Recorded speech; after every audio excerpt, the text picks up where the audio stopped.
The city that sits on 2 continents. The city so rich in culture and history. The city of cats. Lots and lots of cats.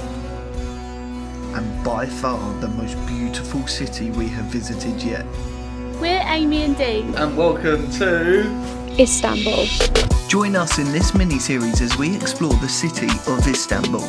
In this video we'll be exploring all of the tourist hotspots in the city, including the beauty of the incredible mosques. You can hear it throughout the entire city. The absolutely fascinating Basilica Cistern. The amount of detail in this place is crazy. The endless labyrinth, which is the Grand Bazaar. This place is like a maze. And much more. But first, we need to start the day like the Turkish, and that is Breakfast.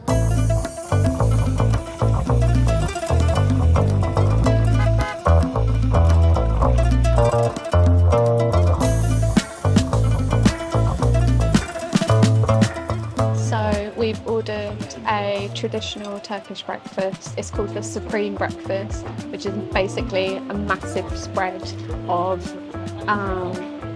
jams, cream, bread, eggs, fruit, veg. The table is going to be full to the brim, but we're just going to take our time and enjoy. They've given us a bread basket. This is unreal, and we got some Turkish tea. And of course I got my caffeine. So we have got eggs with pastrami, we've got tomato and cucumber, we've got olives and sweet corn in like a chilli sauce, some dips, honey, cream, olives, more eggs, masamala, which is like my favourite. It tastes like red pepper dip from Nando's. We've got jam, apricot, and some things that I don't... Oh, and cheese. I highly doubt we'll finish it all, but the point is that you just try a bit of everything, mix bits and bobs, and just go from there.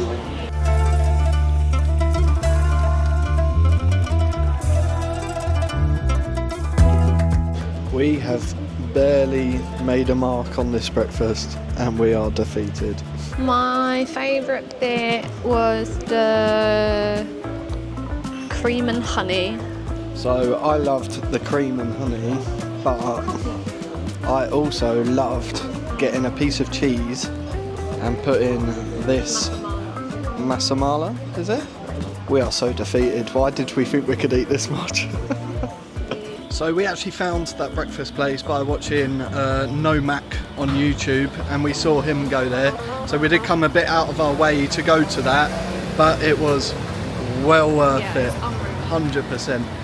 Let's make our way back to Sultanate. Making my way, son. Istanbul is a huge city, but Sultanate is one of the most popular districts. Especially for tourists, as this is where you will find the majority of the city's most famous landmarks.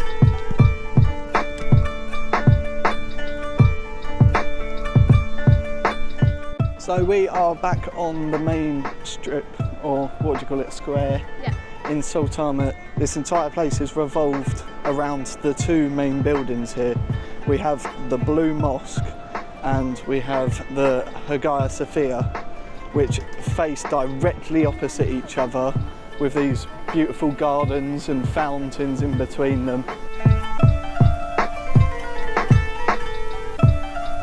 So the Hagia Sophia actually requires paid entry, which we've already got the tickets for.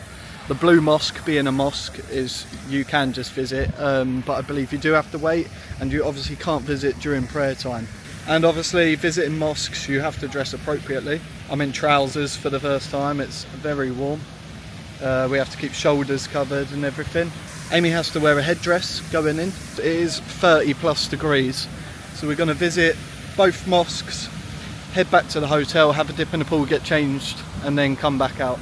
But now, I think we're going to Hagia Sophia first, aren't we? Yeah. So we made our way into the Hagia Sophia and climbed the stairs to the visitors' floor, and what we were about to see would leave us lost for words. So we've made it in to the Hagia Sophia. What's your first impressions, eh? It's really pretty.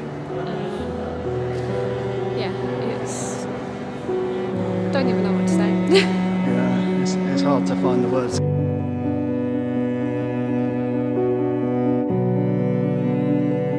The Hagia Sophia was built between the years 532 and 537 as a Christian church. In the time since then, it had become a mosque, then a museum, and now a mosque again, but remaining open to visitors but only on the upper floor. The ground floor remains only for people worshipping.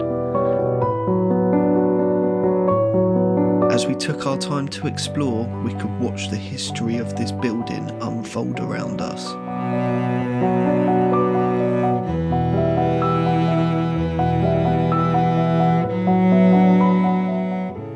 So there is a resident cat in Hagia Sophia. It's a beautiful tabby, and yeah, he's getting more attention than the mosque is. It's so cute. The security said that he's been here for so long that they don't know how long he's been here. So the Hagia Sophia, 10 out of 10, 100%. It's stunning. You probably won't spend way too long in here. We've been in here, what, about half hour, 40 minutes? But just standing in there, taking it in is unbelievable. Like, it's hard. Again, it's one of those things where it's not going to look the same on video, but it looks unbelievable. You do have to pay to get in. It's about £26. It's one of the few places for mosques that you do have to pay for, but it's worth it. It's 100% worth doing. Okay, so that was the inside of the Hagia Sophia. We are now going to head directly opposite, as we are in our mosque attire with our trousers and dress on, and we're going to head straight over to the Blue Mosque and check that out. Okay, we are at the entrance for the Blue Mosque. These are the only two mosques that we actually stepped inside of during our time in Istanbul, but Turkey is a 99% Muslim country, so you won't travel far in the city before seeing the beauty of another. Stepping inside these mosques on both occasions left us speechless due to the incredible and individual architecture of the buildings, but there was another underlying feeling. As soon as you took off your shoes, your feet touched the carpet. Despite being stood amongst many other visitors, it felt like we had the place to ourselves. These beautiful buildings radiated two feelings: calm and peace.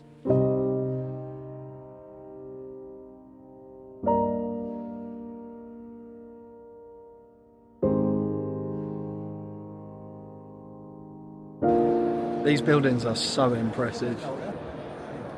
To think every single one of them is an individual tile.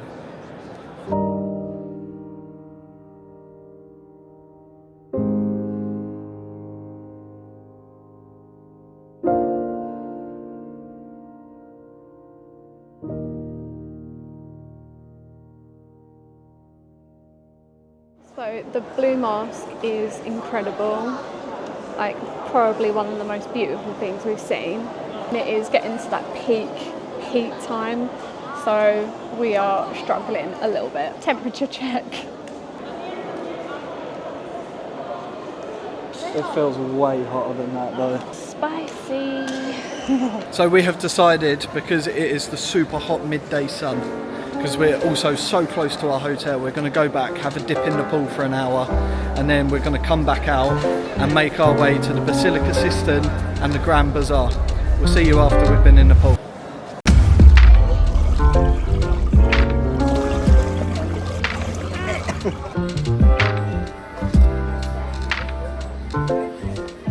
So we have had a dip in the pool and a couple of drinks, and now we are going to head to one of the things we've been looking forward to the most, the Grand Bazaar, and it is the home of Haggling skills. Let's go shopping. Do you think you're going to be good at haggling? Yep. 500. About 400.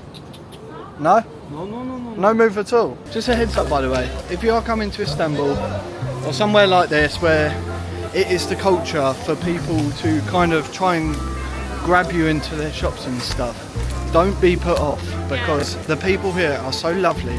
Yeah, they're gonna try, but you say no and they just accept it. We're quite antisocial, so Yeah, the fact that we can deal with deal with it. Every single restaurant you'll walk past, they'll try and pull you in, but you say no and they are fine with it. It's so safe here, like we feel so comfortable, even though everyone approaches you. It's fine because they're all so nice. Yeah, we are heading into the Grand Bazaar, where we're going to get it over and over and over again. Welcome to the Grand Bazaar. The oldest marketplace in the world. The Grand Bazaar has 61 covered streets with over 4,000 shops and covers 45,000 square metres. It was originally built in 1455 as a local trade centre for jewels and clothes to bring income for the Hagia Sophia. But the market kept expanding, becoming the size it is today. Istanbul's location in the heart of the Ottoman Empire then made it a centre for trade between 3 continents. Fast forward to today and the bazaar still stands and has as many as 500,000 visitors per day. It is now a mix of old and new. The outskirts of the market host modern brands and designer luxuries, but the deeper you get, the more traditional it becomes as you find the rug shops, the jewel merchants and the many food and sweet stalls. So this place is like a maze. There's lots of like modern bits, but as you get deeper, it's more traditional markets, like not really built up, just like traditional stalls with lots of cool stuff on. And there's literally like shops in every direction, like it's insane. We are definitely going to get lost in there. And apparently Google Maps doesn't help that much. What are you looking for? Bags. Bags? I want some bags. So could you do me a good price on this and the little one? Okay, which one another? You check which one you want. I put here and you get price for it. Maybe later. Okay, give me 1,000.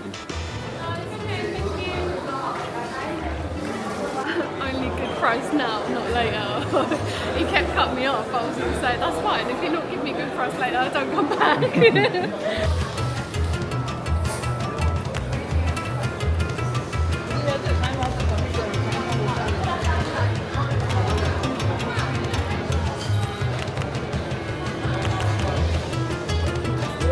Do you have baklava? Let's do it. Can we try it? Is this all Turkish? All my Turkish delight, but different shape, different quality. Oh my god, that is good. Is this tea bag? Tea bag, okay. Can I get one green apple tea, please? Just one, please. Yeah. Lovely, thank you, brother. So we have seen from the videos that the outdoor market is way cheaper than indoors if you want the branded stuff. So we're going to shoot outside, have a look out here, because this one wants some bags and see what's going on. Hi. Hello. Right, she wants one of these and one of the ones outside, so let's see what we can do. This guy ain't even on to us. No, it's not. The Mew Mew one. He's just letting us look. Normally they're like, oh, what do you want? Can I say hi? Yeah. Hi. Hello. Hello. This is Mr. Shopkeeper. Look. How much for the Chloe Brown one and this one? This one 1,500. How much both? Both Good price. 27,000.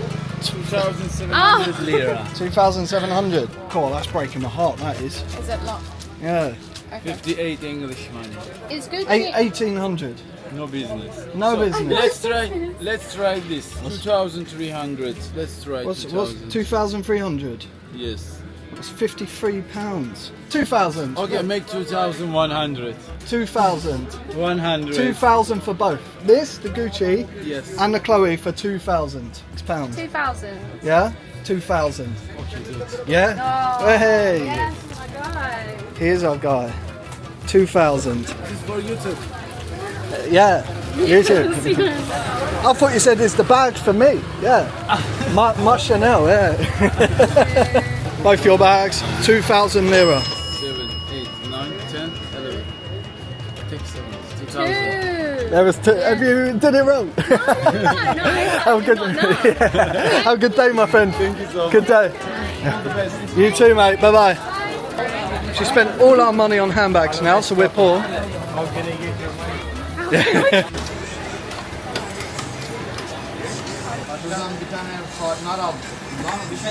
Kavun vardı. Al 150 puan. Nasıl verdin? Amazing, thank you, brother. Enjoy, my friend. Thank you, have a good day. So we're now in the outdoor market of the bazaar, which is known to be like cheaper.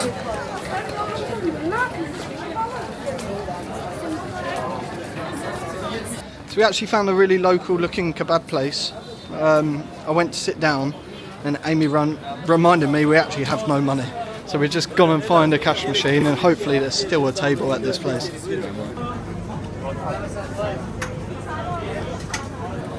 Hello, can we please get 2 medium beef wraps?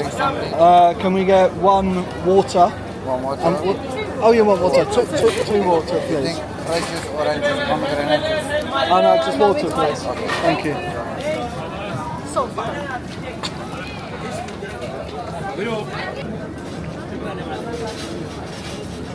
So anyone that knows me knows that I'm a sucker for a dirty kebab, but it's not for the meat.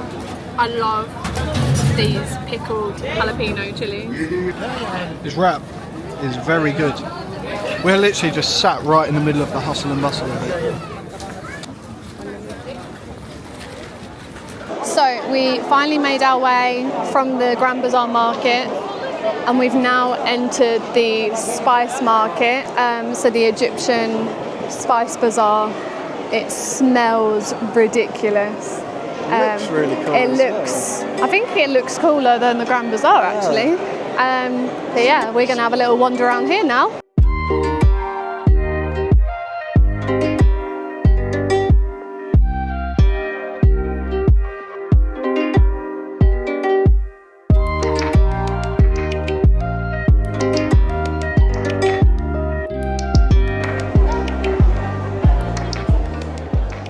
So just to put it back in perspective, how big the Grand Bazaar underground is.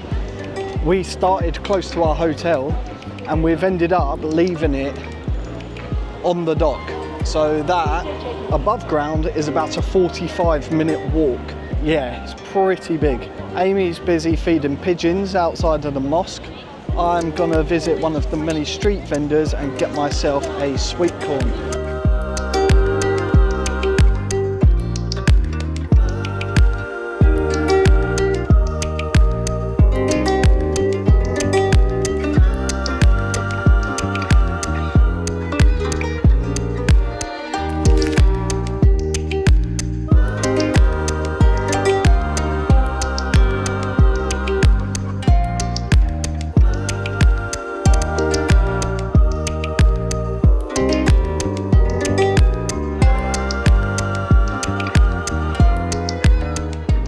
But we need to make our way back because we still have a paid ticket for something to do here called the Basilica Cistern. So we'll make our way back there and we'll let you know what it is. So basically a cistern is underground like water storage, and so they run all under the city of Istanbul, but this part of the cistern has basically been turned into like a museum, so you can go down and you can see how it was built. Fed some pigeons earlier. Got pooed on.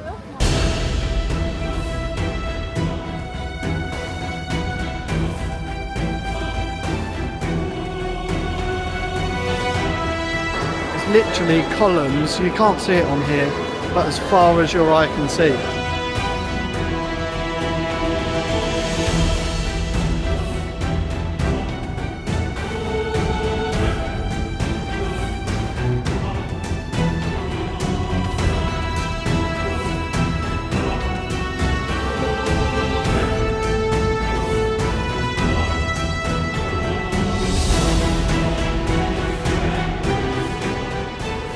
This is mental. I feel like I'm on a Game of Thrones set, like the dungeon where the dragons are or something. Yeah, it does look like the dragon's piece.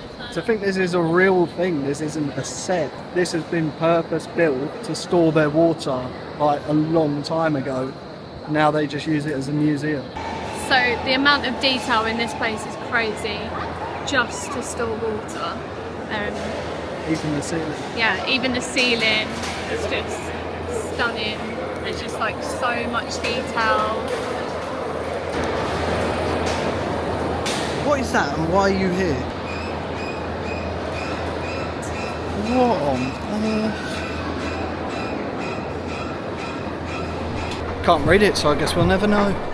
The Basilica Cistern sits right on the same square as the Hagia Sophia and Blue Mosque, so after coming back to the surface, we accidentally perfectly timed one last thing we wanted to experience before heading back to the hotel. So here in Istanbul, call to prayer is played out through the mosques, over the mosque throughout the city 5 times a day, and you can hear it throughout the entire city. So that is one thing to take into consideration, because it is loudest in the Sultanate area. That's where we're staying, and we can hear it from our hotel room when it happens. Don't know about you, but the call to prayer around the city takes me straight back to Sri Lanka. We stayed in a place called Nuwara, which is up in the mountains, and we didn't know it was going to happen, but we were woken up, what was it, about 3 a.m? Yeah. So it gives me nostalgia vibes of when we were in Sri Lanka. We're going to slowly head back, maybe take another dip in the pool, maybe get some snacks, but...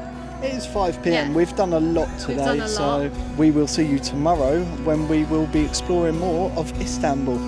Bye.